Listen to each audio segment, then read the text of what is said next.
IL টি-20তে league পর্বের শেষ ম্যাচে আবুধাবি নাইট রাইডার্সের কাছে ৩২ রানে হেরেছে Gulf giants.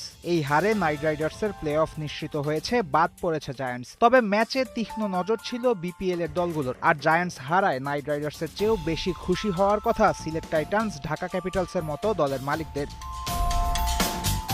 Gulf জায়ান্টসের IL mission শেষ হওয়ায় ফ্রি হয়েছেন একাধিক বিদেশি ক্রিকেটার। সেক্ষেত্রে তাদের গন্তব্য হবে দুবাই থেকে সরাসরি সিলেট। জায়ান্টসে খেলা দুই অলরাউন্ডার মঈন আলী এবং আজমতুল্লাহ ওমরজাইকে সাইন করিয়েছে সিলেট টাইটান্স। মঙ্গলবার চট্টগ্রাম রয়্যালসের বিপক্ষে এই দুই অলরাউন্ডারকেই একাদশে পাওয়ার সম্ভাবনা আছে সিলেটের। ঢাকা ক্যাপিটালস এক মধুর সমস্যায় ছিল সোমবার রাতে। নাইট রাইডার্স বাদ পড়লে বিপিএলে আসতেন অ্যালেক্স হেলস, আর জায়ান্টস হারলে তারা পেত রহমানুল্লাহ গুরবাজকে। হেলসের দল আইএলটিতে প্লে অফ নিশ্চিত করায় তার জন্য অপেক্ষা করতে হবে আরও দিন কয়েক, কিন্তু গুরবাজ আছেন বাংলাদেশের পথে। ঢাকার রংপুর রাইডার্সের বিপক্ষে ম্যাচে একাদশে থাকার কথা আফগানিস্তান উইকেটকিপার ব্যাটারের।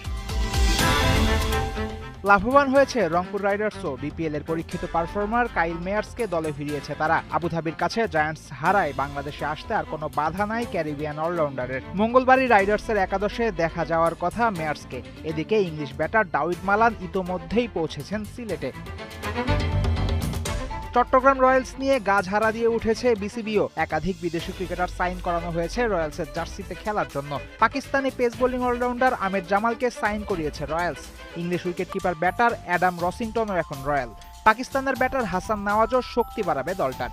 তবে আইএলটির টেবিল টপার ডেজার্ট ভাইপার্সের স্কোয়াডে থাকা নওয়াজের জন্য আরও কিছুদিন অপেক্ষা করতে হবে রয়্যালসের।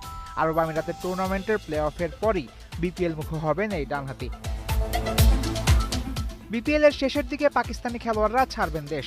সেক্ষেত্রে দলগুলোকে নতুন করে নিজেদের স্কোয়াড গোছাতে হবে তখন। তাই নিশ্চিতভাবেই বলা যায় জারি থাকবে খেলোয়াড় আসা যাওয়ার খেলা। ৪ জানুয়ারি আইএল টি-20 ফাইনালের পর আরও এক ঝাঁক বিদেশি আসবে বিপিএলে। বজায় থাকবে বিপিএল এর বিখ্যাত খ্যাপের টুর্নামেন্ট তকমা।